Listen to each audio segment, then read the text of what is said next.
दुष्यंत एवं शकुंतला की कथा। एक बार हस्तिनापुर नरेश दुष्यंत आखेट खेलने वन में गए। जिस वन में वे शिकार के लिए गए थे उसी वन में कण्व ऋषि का आश्रम था। कण्व ऋषि के दर्शन करने के लिए महाराज दुष्यंत उनके आश्रम पहुंच गए। पुकार लगाने पर एक अति सुंदर कन्या ने आश्रम से निकलकर कहा, हे राजन, महर्षि तो तीर्थ यात्रा पर गए हैं, किंतु आपका इस आश्रम में स्वागत है। उस कन्या को देखकर महाराज दुष्यंत ने पूछा, बालिके, आप कौन है? बालिका ने कहा, मेरा नाम शकुंतला है और मैं कण्व ऋषि की पुत्री हूँ।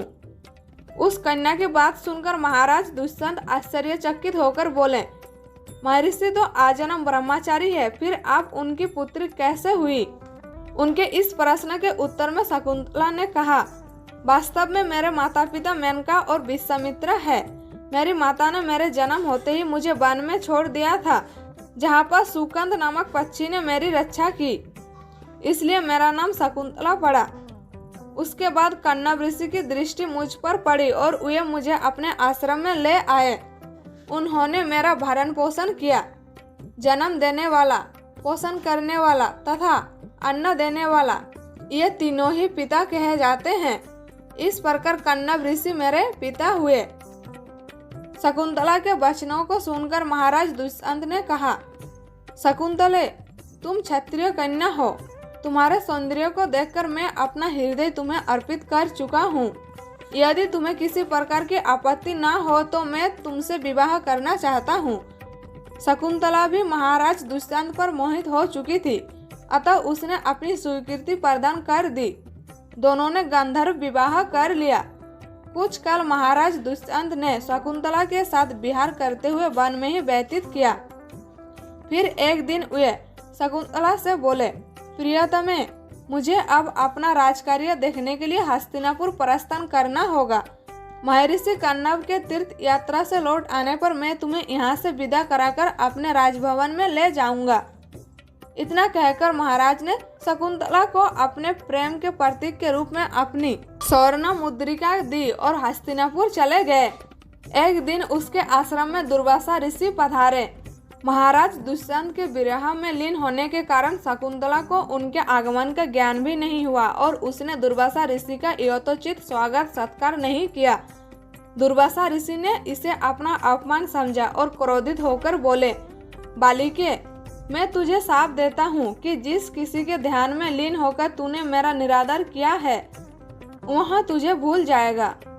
दुर्वासा ऋषि के शाप को सुनकर शकुंतला का ध्यान टूटा और वहां उनके चरणों में गिरकर क्षमा प्रार्थना करने लगी।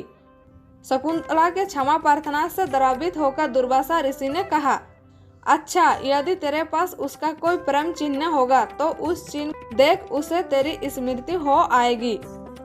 महाराज दुष्यंत के सहवास से शकुंतला गर्भवती हो गई थी। कुछ काल पश्चात कण्व ऋषि तीर्थ यात्रा से लौटे। तब शकुंतला ने उन्हें महाराज दुष्यंत के साथ अपने गंधर्व विवाह के विषय में बताया।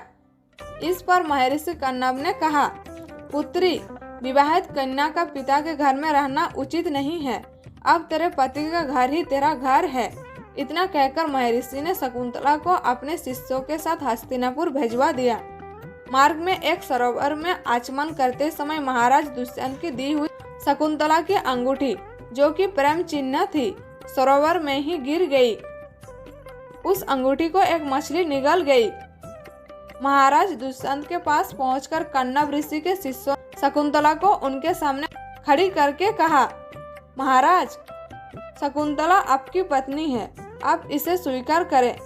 महाराज तो दुर्वासा ऋषि के शाप के कारण शकुंतला को विस्मृति कर चुके थे, अतः उन्होंने शकुंतला को स्वीकार नहीं किया और उस पर उल्टा होने का लाछन लगाने लगे।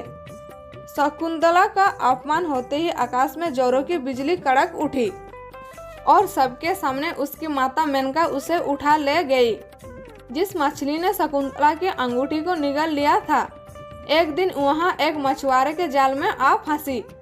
जब मछुआरे ने उसे काटा तो उसके पेट से अंगूठी निकली। मछुआरे ने उस अंगूठी को महाराज दुष्यंत के पास भेंट के रूप में भेज दिया। अंगूठी को देखते ही महाराज को शकुंतला का स्मरण हो आया और वे अपने कृत्य पर पछतावा करने लगे। महाराज ने शकुंतला को बहुत ढूंढवाया किंतु उसका पता नहीं चला। कुछ दिनों के बाद देवराज इंद्र के निमंत्रण पाकर देवासुर संग्राम में उनकी सहायता करने के लिए महाराज दुष्यंत इंद्र की नगरी अमरावती गए।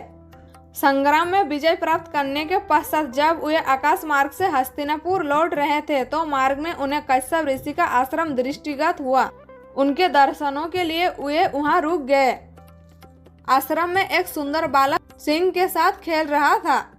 मेनका ने शकुंतला को कश्यप ऋषि के पास लाकर छोड़ा था तथा वह बालक शकुंतला का ही पुत्र था।